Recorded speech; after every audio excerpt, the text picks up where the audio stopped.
Agriculture in Kenya dominates Kenya's economy. 15 to 17% of Kenya's total land area has sufficient fertility and rainfall to be farmed, and 7 to 8% can be classified as first-class land.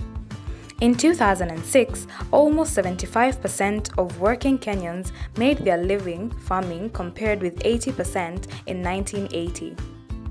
About one half of Kenya's total agriculture output is non-marketed subsistence production. Farming is the most important economic sector in Kenya, although less than 8% of the land is used for crop and feed production, and less than 20% is suitable for cultivation.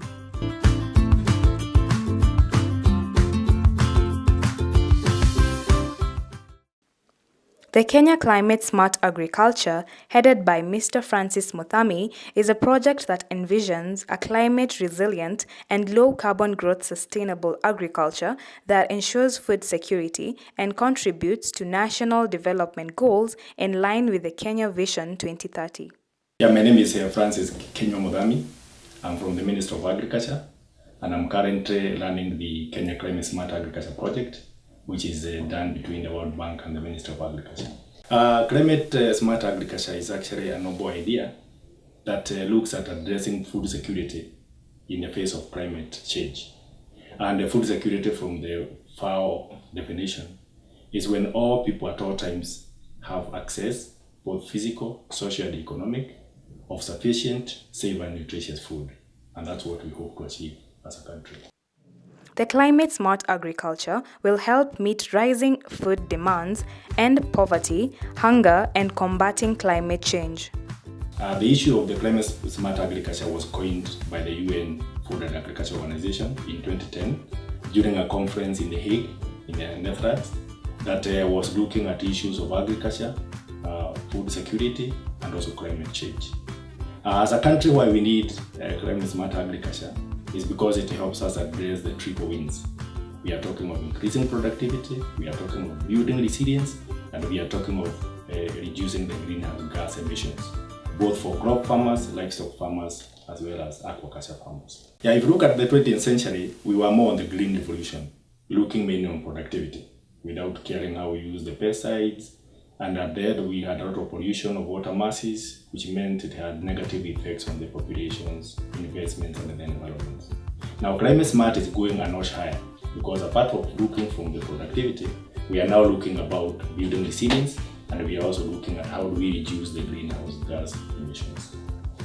The proposed project development aims to improve and increase agricultural activity and build resilience to climate change, risks in the targeted smallholder farming and pastoral communities, and also in the event of an eligible crisis of emergence to provide immediate and effective response. Climate smart agriculture is a bit different from sustainable agriculture because it addresses more climate change issues. Sustainable agriculture was more on productivity, how we harness the environment, but now the climate smart agriculture brings another notch in terms of looking at the climate change, the risks therein, and how they can be addressed. Okay, so what benefits does CSA, which is climate smart agriculture, bring over traditional approaches? There are many benefits, especially when we start with the farmers, because a lot of our farmers, especially in the arid, semi-arid areas, have a lot of challenges in terms of erratic rainfall, in terms of floods, in terms of cattle rustling, conflicts, in terms of price fluctuations, and in terms of drought.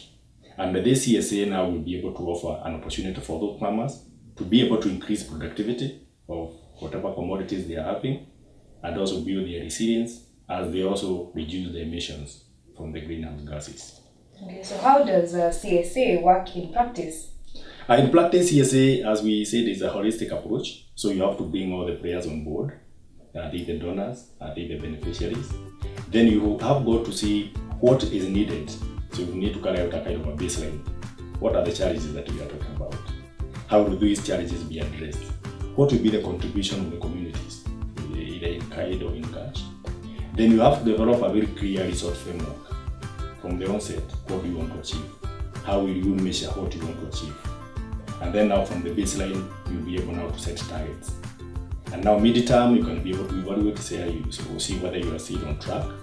And as you finish the interventions again, then you can track and see, did I achieve the objective that I aspired to achieve? The Climate Smart Agriculture project is being funded by the World Bank, which lent it a sum of 25 billion. In addition to this, CSA is being co-financed by the national government, which offers the project 1.6 billion Kenya shillings, and the involved communities are to accord a total of 550 million Kenya shillings and a contribution of 830 million from the 24 counties that house the county project coordination units, thereby accumulating to a total of 2.9 billion Kenya shillings. Thus, the whole project is running on a 27.9 billion Kenya shilling budget. The Kenya Climate Smart Agriculture project is a big project. It's a 25 billion Kenya shillings project that is going to work for 5 years in 24 counties. It is going to have 5 components. The first component will be addressing the CSA practices that will be obscured in the 24 counties. The second component will be addressing the issue of research and seed system, and this will be led by the Kenya Agricultural Research Organization. The third component will be looking at the climate, agro-weather, and the market information services, which will be led by the KMD, the Kenya Meteorological Department. The fourth component will be looking at project coordination and management, which will support both the counties and the national government. And the fifth component will be looking at contingency emergency. And what we are saying under this project is that if there is an eligible crisis or emergency, then that one will be supported through an immediate and effective means by this project. So how long is the project? Could you give us a timeline or a span? The project is 5 years, starting 2017-18 to 2022. It will be implemented in 24 counties. And each of the implementing counties will select 6 wards in not more than 3 sub-counties. So that will be the target for the project. So what is the main objective of this project and who are the main beneficiaries? The main objective of this project is actually to increase agricultural productivity. We also hope to build resilience, and we also hope to see how we reduce the greenhouse gas emissions. What ideally is going to happen is that in those target counties, we are going to be able to support common interest groups. We are also going to support vulnerable and marginalized groups. There will also be initiatives at the county level, especially large investments, water funds, irrigation schemes, which will also support private sector organizations who can be able to help the farmers, the pastoralists, and the fisher folk to achieve market requirements. We shall also support producer organizations who are registered within the 24 counties. So essentially, we hope to achieve like 520,000 beneficiaries in the 24 counties in 5 years. And these include 160,000 common interest groups, about 20,000 vulnerable and marginalized groups, about 100,000 under the PPP, Public-Private Partnership, and another about 240,000 under the county initiatives. So, do you face any challenges implementing the project? Yeah, we anticipate some challenges. We know that there are a number of challenges affecting farmers. One of them is the issue of the markets and market infrastructure.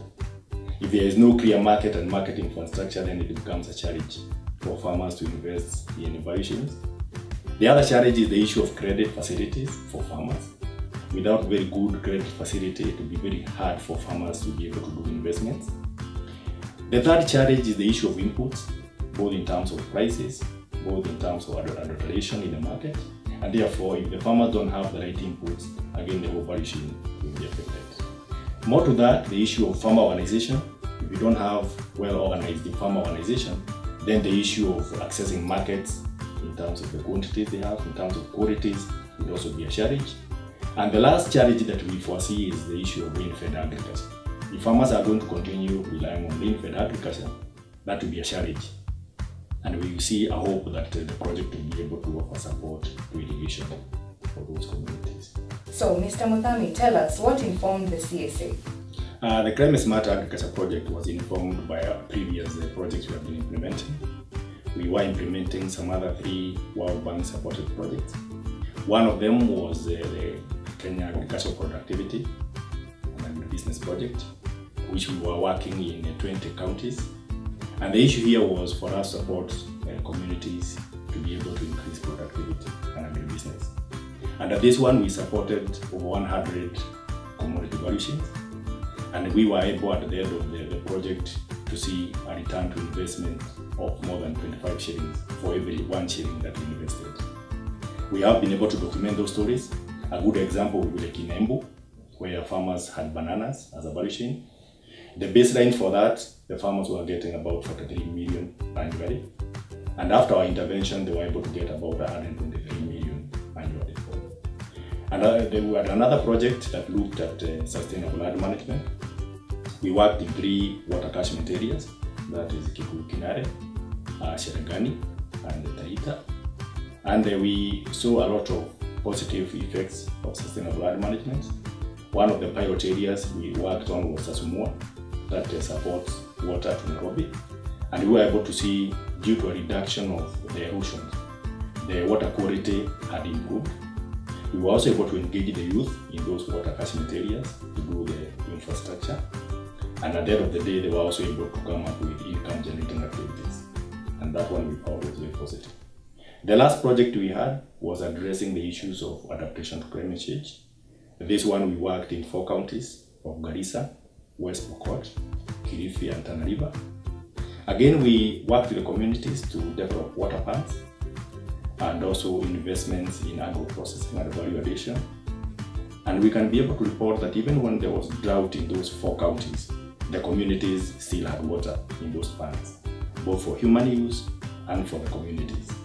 We have since been able to document the positive experiences, which are already within our website, and which we have also been able to share through the various other projects within the ministry.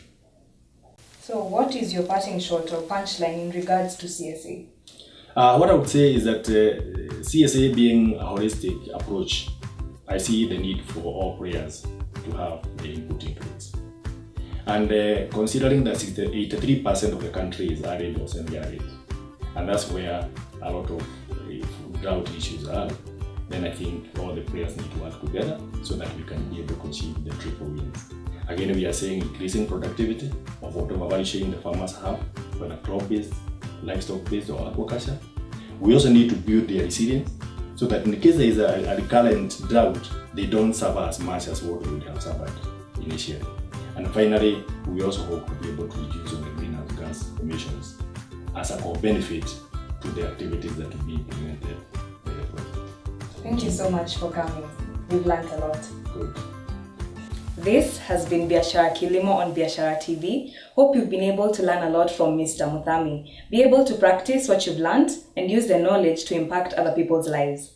Thank you so much for watching. Let's meet again next time, same place. I've been your host, Christine Thungu. Thank you.